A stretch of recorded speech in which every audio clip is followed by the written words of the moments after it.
अब वैसे मेरी गट फीलिंग है कि 8 फरवरी को होने चाहिए और हो जाएंगे, लेकिन ये आपने इतनी बड़ी रुकावट खड़ी कर दी सर। बहुत शुक्रिया जी, बड़ी नवाजिश। हमने कोई रुकावट नहीं खड़ी की। हम तो पहले दिन से यही कह रहे हैं कि इलेक्शन टाइम्स के ऊपर होने चाहिए। इससे पहले भी अगर तो आपको मिला ना सर, मैं वही गुजारिश कर रहा हूँ। स्टे ऑर्डर मिला है, कैसे मिला है, वो कैसे क्यों मिला है।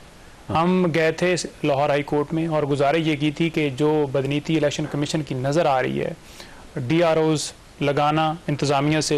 देखें, मैं आपको बड़ा वाज़ह कहता हूँ कि 2258 MPOs के ऑर्डर जो हैं वो डिप्टी कमिश्नर लाहौर ने किए हैं, जिसके तहत लोगों को नज़रबंद किया है। तो अगर यही DC जो है और एडिशनल डिप्टी कमिश्नर AC ये पूरे पाकिस्तान में होंगे, जो कि निगरान सेटअप के नीचे जो सारी इंतजामिया, निगरान हुकूमत भी इस वक्त 22 ने मुजाहरा कर रही है, आप उस पर एतराज कर सकते हैं। नहीं, अगर वो इंतजामिया से होंगे, ओवरऑल ही इतराज है ना कि सारी इंतजामिया से आपको इतराज, बिल्कुल निगरान हुकूमत पे इतराज, और आपको जिसका जो अपनी मुद्दत पूरी कर चुकी है। सारी अदालतों पे आपको यकीन है? देखें, अदालतें जो सारी हैं उनके ऊपर, सब हर अदालत के ऊपर नहीं है। स्पेशली इस्लामाबाद हाई कोर्ट के ऊपर हमने बाकायदा तौर पर एतराज़ किया है, क्योंकि मैं पाकिस्तान तहरीक इंसाफ की नुमाइंदगी कर रहा हूँ, तो मैं उस तरफ से बोल रहा हूँ। बिल्कुल नहीं है। और इसके अलावा लाहौर हाई कोर्ट पे ऑफिशियल सीक्रेट जो एक्ट का मुकदमा चल रहा है वो भी बिल्कुल ठीक नहीं चल रहा। तो जज हुमायूं दिलावर ने जो कार्रवाई की वो भी बिल्कुल ठीक नहीं। सारी अदलिया पे तो आपको एतमाद ना हुआ। देखें, बात यह है कि ओवरऑल अगर अदलिया की बात की जाए तो हम हर एक जज के ऊपर तो नहीं कह रहे। अब तो यहाँ पे भी आप सिर्फ उन ऑफिसर्स पे बात करें ना जिनके ऊपर आपको एतराज है। आप सारी ब्यूरोक्रेसी हम उनके ऊपर कर रहे हैं जिन्होंने बिल्कुल गैर कानूनी फैसले किए, और उनकी वाज़ह मिसाल अगर ऑफिशियल सीक्रेट एक्ट की देखें, एग्जीक्यूटिव्स में से कोई शख्स हमें काबिल कबूल नहीं, बिल्कुल एग्जीक्यूटिव में से कोई शख्स काबिल कबूल नहीं, और वो जो है जुडिशरी में से होने चाहिए।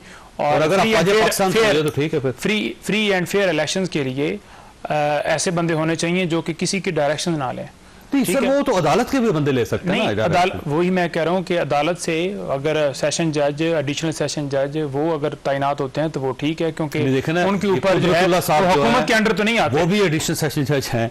ये मोहम्मद बशीर साहब जो हैं वो भी एडिशनल सेशन जज हैं। वो 2-4 जजेस साहब जो हैं वो भी वो हैं, तो आपको उनके ऊपर वही गुजारिश कर रहा हूँ कि वो 2-4 जजेस तो किए जा सकते हैं, लेकिन ओवरऑल पूरे पाकिस्तान में 2-4 लोग गवर्नमेंट के नीचे नहीं आते। और गवर्नमेंट जो है इस वक्त बिल्कुल मैंने आज भी खान साहब से जब बात की तो उन्होंने कहा जी कि निगरान हुकूमत जिस तरह से पार्टी बनी हुई है और जो सिलसिला पूरे पाकिस्तान में जारी है, 16 महीने पहले सिलसिला जारी रहा, अभी भी अगवाकारियाँ, गिरफ्तारियाँ, लोगों के घरों में छापे, वो तशद्दुद, सारा हर चीज़ चल रही है।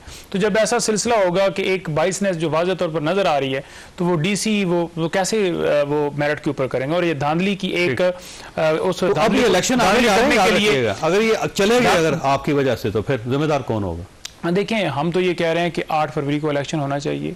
नहीं, जो इलेक्शन कमीशन को जो है, देखें इलेक्शन ये ROs हैं, इनके ऊपर एतराज़ क्या है? नहीं, तो फिर कहाँ ये था ना कि अगर आप कह रहे हैं कि 8 फरवरी को इलेक्शन होने चाहिए, लेकिन ये जो हमला है हमें हमारे लिए एक्सेप्टेबल नहीं है। मैं वही गुजारिश कर रहा हूं, 54 दिन चाहिए उसके लिए, जुडिशरी से आज पूरे हो गए। तो इलेक्शन कमीशन ने गलत बयानी की कि जो है लाहौर हाई कोर्ट ने बिल्कुल जो है चीफ साहब ने उसके ऊपर ऑब्जेक्शन लगाया और उन्होंने कहा है कि ROs DROs जो है वो नहीं लेंगे। तो वो बड़ी उन्होंने गलत बात की, क्योंकि वहां पर उन्होंने ये कहा कि जिस वक्त आप रजू करेंगे तो हम उसके ऊपर फैसला करेंगे और आपको देंगे। अफनान साहब ये इनकार तो हुआ नहीं है। अफनान साहब वैसे सूरत बड़ी दिलचस्प है। अब अगर ये खुदा न खास्ता सस्पेंड हो जाता है इलेक्शन, तो फिर जी बिस्मिल्लाह रहमान रहीम। देखें, बात ये है कि हम तो यही समझते हैं कि 8 फरवरी को इलेक्शन होने चाहिए, और जो है ये भी यही समझते हैं, लेकिन इस तरह होंगे नहीं ना। लेकिन देखिए, बात ये है कि जहाँ तक RO का और DROs का मामला है, अब आपकी 266 नेशनल असेंबली की सीटें जो कंटेस्टेड हैं, अब अगर उनके ऊपर आप एक RO रखें और बाकी DRO रखें, तो आपको कम से कम कोई 500-600 लोग तो चाहिए। तो अब आप वो 600 बंदा जो है वो गिव एंड टेक, आपको वो सिविल ब्यूरोक्रेसी से भी ना हो, वो एक ख़ास किस्म के जजेस भी ना हो, वो अगर फौज से तो बिल्कुल ही ना हो, तो वो फिर ये इतना आसान नहीं होगा कहते हैं। मेरा ख्याल है इसके अंदर ये हो सकता है कि आप ये कह देंगे मतलब कि ठीक है अनबायस्ड किस्म के लोग, मैं भी चाहता हूँ अनबायस्ड होने चाहिए, किसी को भी कोई वो ना हो, वो ऑब्जेक्शन रेज ना कर सके, लेकिन हमें जो है वो शायद ये करना चाहिए था कि आप एक स्पेसिफिक आप एप्लीकेशन दे देते। अब वो पूरा का पूरा लाहौर हाई कोर्ट में भी सलाम है, उन्होंने पूरा का पूरा प्रोसेस ही आगे से ऊपर नीचे कर दिया। अब देखिए, हमें इस मुल्क के अंदर अगर आपने केयर टेकर प्राइम मिनिस्टर लगाने के लिए आपको बंदा नहीं मिलता। मैं आपको बिल्कुल ऑनेस्टली बता रहा हूँ कि उसमें ये भी हो, उसमें ये भी हो, उसमें ये भी हो, वो आपको बंदा, तो आपको अभी 600 बंदे कहाँ से फरिश्ते लेके आएंगे आप? तो जो है लॉट उसी पे गुजारा करना पड़ेगा। अगर कोई लोग हैं जिनको आप स्पेसिफिकली समझते हैं। नहीं, वैसे आप भी एतराज करते रहे वैसे, इससे मैंने आरओज के ऊपर एतराज किया था, ये सारे के सारे उन्होंने कहा जुडिशियल से जब लिया। मैं कह रहा हूँ इंडिविजुअल्स को आप कर सकते हैं कि आप ये फलाना बंदा जो है ये इसकी बायसनेस है जो, लेकिन अगर आप ये कहें कि जी कोई बंदा सिविल ब्यूरोक्रेसी से नहीं आएगा तो वो बहुत मुश्किल हो जाएगा। यहाँ पे एक और सवाल भी है कि इलेक्शन कमीशन जो है वो जिम्मेदार है इलेक्शन करवाने का, तो अगर आप उसके साथ भी इफ एंड बट्स लगा देंगे तो फिर इलेक्शन कैसे होंगे? हाँ, और ये आपकी बात बहुत अच्छी बात है, क्योंकि देखें बात ये है कि जो अगर इलेक्शन कमीशन को ज़्यादा छेड़ेंगे ना तो फिर ये इलेक्शन के मामला जो है तातुल में पड़ जाएंगे। ये लाहौर हाई कोर्ट का ये इनका काम नहीं है। ये ठीक है आप यार पटिशन भी फाइल करेगा, लेकिन अगर आप इस अब 2018 में कितनी एप्लीकेशन इकट्ठी हो गई थी आपको याद है? सागर निज़ार ने सारी की सारी खत्म कर दी, मुझे आज तक याद है। उसने कहा जी लोगों ने वो अपीलें फाइल की, सब कुछ किया, सब उड़ा दिया उसमें कि नहीं बस ये हो गया, जो होना था हो गया, खत्म, जीरो। अब ठीक रहेगा, जो मैं तो कह रहा हूँ इतना अच्छा काम नहीं उसने किया था, लेकिन मैं ये समझता हूँ कि तमाम पॉलिटिकल पार्टीज को ऑन बोर्ड करके जो है वो अगर कोई एक दो लोग या 2-3 लोग एक जगह कोई मसला है तो वो आप बता दें, लेकिन पूरा ओवरऑल प्रोसेस को ना डीरेल करें। ठीक है, एक छोटी सी ब्रेक लेंगे और दोबारा हाजिर होते हैं प्रोग्राम में। दोबारा खुशामदीद। वैसे ये फरमाइए नहीं मेहदी साहब, ये आपने क्या सोच के दी थी एप्लीकेशन? वैसे यह कोई किसी जगह डेलिब्रेशन हुई थी, किसी ने पूछा था, किसी ने बताया था, ये अचानक एप्लीकेशन चलेगी, अचानक ये फैसला हो गया, एक बम की तरह फटा और उसने पूरा सिस्टम तहबाला कर दिया? तो आपने कहीं ना कहीं सोचा तो होगा ना जिससे हमें नुकसान हो सकता? मैं वही गुजारिश कर रहा हूँ कि फ्री एंड फेयर इलेक्शंस के लिए जो पाकिस्तान तहरीक इंसाफ ने हमेशा बात की है कि इलेक्शन की एक तो डेट होनी चाहिए मुख्तस, जो कि बार बार इस्तेमाल की गई और 8 फरवरी हुई। अब इलेक्शन कमीशन ने उससे पहले आपको पता है डिस्क्वालिफिकेशन भी इमरान खान साहब ने की, इमरान खान साहब की और ये भी आपको पता है कि किस तरह से इंट्रा पार्टीज इलेक्शन जो है उन्होंने दोबारा करवाए और अब भी वो सेटिस्फाई नहीं हो रहे। तो कौन सा पहली मरतबा हुआ सर? ये नहीं, पहली मरतबा ही हुआ। उससे 2017-2018 का आप खोल के देख लें, आप हैरान ही रह जाएंगे ना। पहली 3 बार, एक बार पहले नाहल हुआ मियां नवाज शरीफ, दूसरी बार इंटर पार्टी इलेक्शन की बात पार्टी से नाहल किया, ठीक है, तीसरी बार उन्हें ये कहा गया कि आप ताहयात में लें। जी देखिए, और साकिब निज़ार ने 3 फैसले दिए। देखें फैसलों की जो बात कर रहे हैं आप, क्या वो इमरान खान साहब ने जो है फैसले दिए या इमरान खान साहब के दौरे हुकूमत में है? आपके तो खिलाफ कोई फैसला नहीं आया। दूसरी बात यह है कि आप बात कर रहे हैं वहां पर इंटर पार्टीज इलेक्शन की, तो वो हमारे पहले भी 2022 में भी ठीक थे, अभी भी दोबारा हमने ठीक किए हैं। इतराज क्या है जी कि आपने साइन यहाँ क्यों किए, थोड़े से इधर होने चाहिए, ये इतराज है, इस टाइप के इतराज है।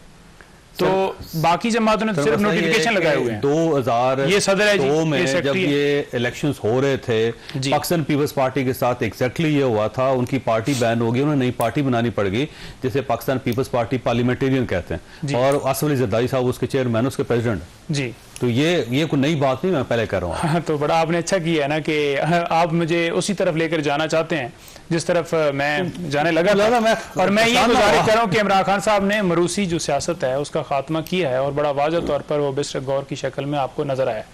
उन गौर साहब ने अदालत के अंदर भी ये जब ऑफिशियल सीक्रेट एक्ट की कार्रवाई हो रही थी तो उन्होंने कहा कि ये देखें कि ये एक पॉलिटिकल पार्टी के सरबराह हैं और जिस तरह से ये ट्रायल चलाया जा रहा है उनको इंसाफ नहीं दिया जा रहा। होता था बादशाह चलते चलते किसी बंदे को पकड़ गया था, तू बैठ जा इधर, नहीं देखिए उसको तख्त पे बिठा के बादशाह ये इतराज किए कि शेड्यूल नहीं दिया गया।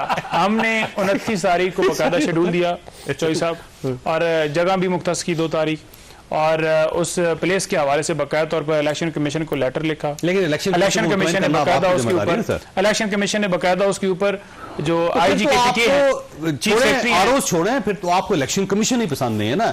आप कहते हैं जी इसके तहत फिर इलेक्शन नहीं हो सकता। देखिए इलेक्शन कमीशन और निगरान सेटअप और सुप्रीम कोर्ट के अंदर हमने फंडामेंटल राइट्स की जो पिटीशन दायर की उसके ऊपर समाअत ना करना, तो वहाँ उनके ऊपर भी हमें बिल्कुल, तो फिर इलेक्शन कौन हम ये कहते हैं कि उन्हें ये ऐसा नहीं करना चाहिए। फिर मेरा ख्याल है आप यूएन को कह दें कि वो आके इलेक्शन करवा दे पाकिस्तान में। अब देखें इलेक्शन कमीशन पे आपको एतराज है, वो आपको सूट नहीं करता, आपको जिस जगह पे एतराज है मैंने उसे आपको सूट बिल्कुल नहीं सूट हमें नहीं, हम कोई कह रहे हैं कि पीटीआई से लगाएं, हम ये कहते हैं कि न्यूट्रल हो। अब आपको सुप्रीम कोर्ट वाला काम जो है ये होना चाहिए। कहां से न्यूट्रल? तो फिर यूएन से आ सकते हैं मेरा ख्याल है। नहीं न्यूट्रल जो है हम ये कहते हैं कि साफ शफाफ जो है वो नजर आना चाहिए, जिस तरह से वहां से प्रोटोकॉल हासिल आपको तो बेसिकली पूरे सिस्टम पे एतराज है ना। फिर तो उसके लिए मेरा ख्याल पूरा सिस्टम बदलना चाहिए। देखें, सिस्टम के अंदर जिस तरह से अभी तक किया जा रहा है, खान साहब ने 11 महीने पहले कहा था कि उनको लाया जाएगा, मसनद पर बिठाने के लिए मुझे अंदर डाला जाएगा और पाकिस्तान तहरीक इंसाफ को क्रैश किया जाएगा,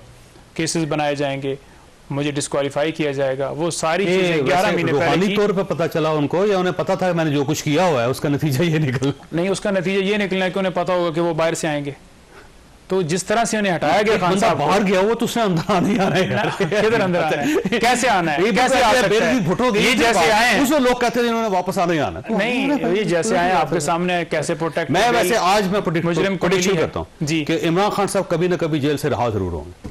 देखें, इमरान खान साहब जो है, अगर देखा जाए तो कौम की नजरों में तो बिल्कुल सुरखरू होंगे ना, मैं कहता हूं रिहा हो जाएंगे। और अगर अदालतों की हद तक बात की जाए तो 5-10 जजेस को आप कंट्रोल तो कर सकते हैं, लेकिन ये लाकानूनीयत कब तक रहेगी? जब आवाम निकल आएगी ना, इलेक्शन का माहौल देखें तो फिर देखिएगा कि फिर सारी चीजें कैसे रिवर्ट होती हैं।